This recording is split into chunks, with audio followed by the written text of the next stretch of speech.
सोचा था कि इंडियन प्लेयर्स अगर डोमेस्टिक क्रिकेट खेलेंगे, रणजी ट्रॉफी खेलेंगे तो शायद फॉर्म वापस आ जाएगी, शायद रन्स बनने लगेंगे, शायद परफॉर्मेंस आने लगेगी। पर यह किसने सोचा था कि भाई साहब डोमेस्टिक क्रिकेट खेलकर कहीं फॉर्म ही ना चली जाए। मतलब सुनकर थोड़ा सा अजीब लगता है, लेकिन कुछ प्लेयर्स तो ऐसे थे ना जिनकी फॉर्म थी, जो कि रन्स भी बना रहे थे, जो कि परफॉर्म भी कर रहे थे। लेकिन अब तो ऐसा लग रहा है कि कहीं रणजी ट्रॉफी खेलकर या डोमेस्टिक क्रिकेट खेलकर जिन प्लेयर्स की फॉर्म आ रही थी कहीं उनकी भी ना चली जाए, क्योंकि रणजी ट्रॉफी का पहला राउंड देखकर तो कुछ ऐसी वाइब्स आ रही हैं। अब रणजी ट्रॉफी का जो पहला राउंड है वो शुरू हो चुका है और इंडिया के बहुत सारे सीनियर प्लेयर्स इसमें हिस्सा भी ले रहे हैं। अब देखिए, हिस्सा ले रहे हैं वो अलग बात है, पर परफॉर्म भी तो करें भाई साहब। फॉर्म तो तभी वापस आएगी ना जब रन बनेंगे। लेकिन पहले राउंड में इंडिया के जितने भी बड़े प्लेयर्स खेल रहे थे वो सारे फ्लॉप हो जाते हैं। चाहे रोहित शर्मा की बात कर लें, जायसवाल की बात कर लें, अय्यर की बात कर लें, गिल की बात करें या ऋषभ पंत की बात कर लें, सारे प्लेयर्स फ्लॉप हो जाते हैं। और अब तो फैंस को डर लग रहा है कि भाई साहब सोचा था कि डोमेस्टिक खेलेंगे तो फॉर्म आ जाएगी, कहीं ऐसा ना हो जो थोड़ी बहुत फॉर्म बची थी वो भी चली जाए। वेल, अभी बहुत टाइम बचा हुआ है, अभी दूसरी इनिंग्स बची हुई है, अभी बहुत सारे मैचेस बचे हुए हैं, पर वाइब्स ऐसी आ रही हैं क्योंकि एक एक करके मैं आपको सारे प्लेयर्स का परफॉर्मेंस बताने वाला हूं और वो बिल्कुल भी भरोसा नहीं दे रहा है कि इन सारे के सारे प्लेयर्स को डोमेस्टिक खेलने से या रणजी ट्रॉफी खेलने से अभी तक तो कुछ फायदा नहीं हुआ। अब शुरुआत करते हैं हमारे कप्तान रोहित शर्मा से, एक ऐसी खिलाड़ी जिनको सबने राइट ऑफ कर दिया था। सबने कहा कि भाई साहब रोहित शर्मा का वो रिटायरमेंट का टाइम आ गया है, अब आप रिटायरमेंट ले लीजिए, अब आपके बस का नहीं रहा। तो रोहित शर्मा बड़े कॉन्फिडेंट होकर इंटरव्यू देते हैं कि भाई साहब मैंने कोई रिटायरमेंट नहीं लिया है, मैं सिर्फ एक स्टेप पीछे हुआ हूं क्योंकि मैं तैयारी करना चाहता हूं, मैं वापस आना चाहता हूं, मैं फॉर्म में वापस आना चाहता हूं, मैं रिटायर नहीं होना चाहता। अब वही रोहित शर्मा मुंबई के लिए जब रणजी ट्रॉफी खेलने आते हैं जम्मू एंड कश्मीर के सामने, तो 9 साल के बाद रणजी ट्रॉफी खेलते हैं। कितना लंबा अरसा बीत चुका है। मतलब मैं अगर आपको और प्रिसीजन के साथ बताऊं, 9 साल और 3 महीने बाद हुआ जब रोहित शर्मा मुंबई के लिए एक रणजी ट्रॉफी का मैच खेलने उतरे। और कुछ यादगार नहीं रहा उनका नॉक, क्योंकि रोहित शर्मा आते हैं, 19 बॉल खेलते हैं, सिर्फ 3 रन बनाते हैं और फिर से आउट हो जाते हैं। एक ऐसी कहानी जो हमने पूरी बीजीटी में देखी थी कि रोहित शर्मा आते हैं, बड़ी उम्मीदों के साथ आते हैं, लेकिन ना रन बनाते हैं, ना ज्यादा बॉल खेलते हैं और पवेलियन लौट जाते हैं। वो बीजीटी में भी हो रहा था, वो रणजी ट्रॉफी में भी हो गया। ये रोहित शर्मा की बात हो गई। अब उनके ओपनिंग पार्टनर की बात कर लेते हैं। यशस्वी जायसवाल मुंबई के लिए खेलते हुए जम्मू एंड कश्मीर के सामने सिर्फ 8 बॉल खेलते हैं और 5 रन बनाकर आउट हो जाते हैं। ये एक ऐसा ओपनिंग पेयर है जो हमने बीजीटी में भी देखा था, ये हमने मुंबई के लिए भी देख लिया। पर ना बीजीटी में रन बन रहे थे, ना मुंबई में रन बन रहे। मतलब रोहित शर्मा के नहीं बन रहे थे, जायसवाल के तो बन रहे थे। भाई साहब बीजीटी में यशस्वी जायसवाल इंडिया के लीडिंग रन स्कोरर थे, पर रणजी आते ही पता नहीं क्या हो गया। 8 बॉल खेली जायसवाल ने, 5 रन बनाकर वो आउट हो गए और सामने टीम भी जम्मू एंड कश्मीर की थी।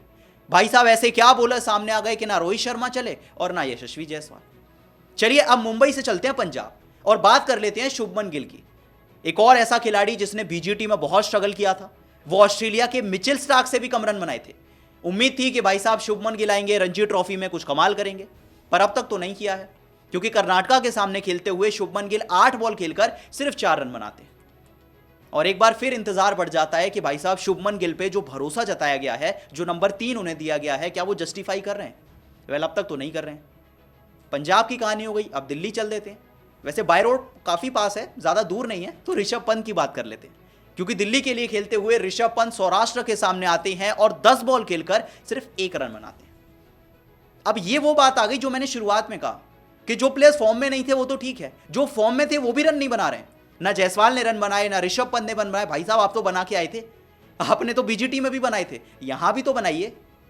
उम्मीद थी कि भाई साहब रणजी ट्रॉफी में आएंगे, थोड़ा सा मैच टाइम मिलेगा, थोड़ी सी प्रैक्टिस मिलेगी, थोड़े रन आएंगे, थोड़ा सा कॉन्फिडेंस आ जाएगा, थोड़ी सी फॉर्म वापस आ जाएगी। अब तक तो नहीं आई है। वेल, अगर आप रन देखें तो शायद आपको उतना कॉन्फिडेंस ना मिले, पर मुझे इरफान पठान की बात याद आती है। मतलब इतना कोई वरिंग साइन नहीं है कि आप टेंशन ही होने लगे कि भाई साहब कोई भी नहीं चल रहा है, ये क्या हो रहा है। ये बात कही थी इरफान पठान ने कि देखिए सचिन तेंदुलकर 40 साल की उम्र में डोमेस्टिक क्रिकेट खेलने आए थे, उनको कोई जरूरत नहीं थी डोमेस्टिक खेलने की, बहुत रन बना चुके थे जिंदगी में, लेकिन वो इसलिए खेलने जाते थे क्योंकि आपको मैच प्रैक्टिस होती है। 5 दिन तक आप मैदान पे खड़े रहते हैं, आपको वो फील्डिंग की प्रैक्टिस होती है, वो पूरे एटमॉस्फेयर आपको मिलता है, यही आपके लिए मायने रखता है। क्योंकि हम सब जानते हैं कि T20 अलग है, ओडीआई अलग है और टेस्ट क्रिकेट अलग है। 4 घंटे खड़े रहना, 8 घंटे खड़े रहना और 5 दिन खड़े होना, मैदान पे फील्डिंग करना, वहां पे प्रैक्टिस करना, बैटिंग करना, दूसरी पारी में बैटिंग करने आना, ये सारा माहौल आपको मिलता है। तो आई थिंक इंडियन प्लेयर्स को जो पहली इनिंग से सीख मिली होगी वो यही मिली होगी कि थोड़ा सा आप ग्रूव में आ जाते हैं, थोड़ा आप प्रैक्टिस में आ जाते हैं कि आपको डोमेस्टिक क्रिकेट कैसे खेलना है, आपको टेस्ट क्रिकेट कैसे खेलना है। तो आई थिंक इरफान पठान की बात से जाए तो इंपॉर्टेंट ये नहीं है कि रन्स कितने बनाए, इंपॉर्टेंट ये नहीं है कि आपकी फॉर्म वापस आई या नहीं, इंपॉर्टेंट ये आप प्रैक्टिस तो कर रहे हैं।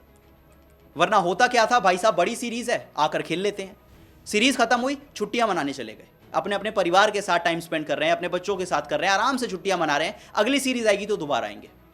कम से कम ऐसा नहीं हो रहा। कम से कम सारे प्लेयर्स ने कोशिश की है कि हम जाकर डोमेस्टिक खेलेंगे, हम रणजी खेलेंगे, हम कोशिश करेंगे फॉर्म में आने की, और आई थिंक उतना काफी है।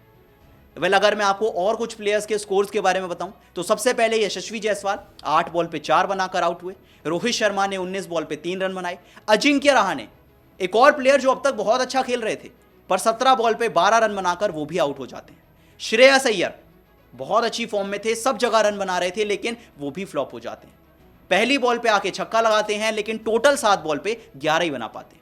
फिर अगर शिवम दुबे की बात कर लें तो 3 बॉल पे डक उनका था। एक शार्दुल ठाकुर जरूर थे जिन्होंने बैटिंग से कमाल कर दिया, 39 बॉल की बैटिंग की जिसमें 41 रन उनके थे। शुभमन गिल 4 पे आउट हो गए। ऋषभ पंत 1 रन पे आउट हो गए। प्रसिद्ध कृष्णा की बात करें तो 11 रन देकर 2 विकेट उनको मिले। रविंद्र जडेजा ने भी अच्छी बॉलिंग की, 45 रन देकर 2 विकेट उनको मिले। और रजत पाटीदार एक डक पर आउट हो गए। और वो करुण नायर जो कि विजय हजारे ट्रॉफी में कमाल की बैटिंग करके आए थे, पूरा धमाल मचा के आए थे, वो 80 बॉल खेलकर 39 रन बनाकर आउट हुए। तो वेल 2 तरह से आप इसको देख सकते हैं। पहली बात यह है कि देखिए अच्छी बात है, कम से कम खेल तो रहे हैं, डोमेस्टिक खेल रहे हैं, रणजी ट्रॉफी खेल रहे हैं, थोड़ी मैच प्रैक्टिस आपको मिल रही है, फॉर्म अपने आप वापस आ जाएगी। दूसरी बात आप कह सकते हैं कि भाई साहब ये अच्छे साइंस नहीं है, मतलब रोहित का समझ आता है, गिल का समझ आता है, पर अगर जायसवाल ऐसा करेंगे, अगर ऋषभ पंत ऐसा करेंगे जो कि फॉर्म में लेकर आए हैं, बीजीटी में रन बनाकर आए हैं, आप फॉर्म में रहकर आए हैं, तो ये इंडियन टीम के लिए एक अच्छी बात नहीं है कि कहीं ऐसा ना हो कि रणजी ट्रॉफी में जिन प्लेयर्स का फॉर्म आ रहा था उनका भी चला जाए। वेल देखिए ये तो सेकंड इनिंग्स बताएगी कि कौन कैसा खेलता है, लेकिन 2 प्लेयर्स हैं, एक विराट कोहली और एक केएल राहुल, जो कि इंजरीज की वजह से पहला राउंड नहीं खेल रहे हैं। लेकिन उम्मीद है कि 30 जनवरी को जब रणजी ट्रॉफी का दूसरा राउंड शुरू होगा तो आपको विराट कोहली भी दिखेंगे, आपको केएल राहुल भी खेलते दिखेंगे। वेल सवाल वही है, आखिर में मैं आपसे सवाल पूछना चाहूंगा कि आपको क्या लगता है, क्या इंडियन प्लेयर्स का फ्लॉप होना इंडियन टीम के लिए एक वरिंग साइन है, या आपको लगता है कि चलिए पहली इनिंग्स थी, इतनी जल्दी जज करना सही नहीं है, देखते हैं अभी आगे क्या होता है। आपको क्या लगता है मुझे कमेंट सेक्शन में जरूर बताएं। वो वीडियो पसंद आई तो वीडियो को लाइक और शेयर जरूर करें।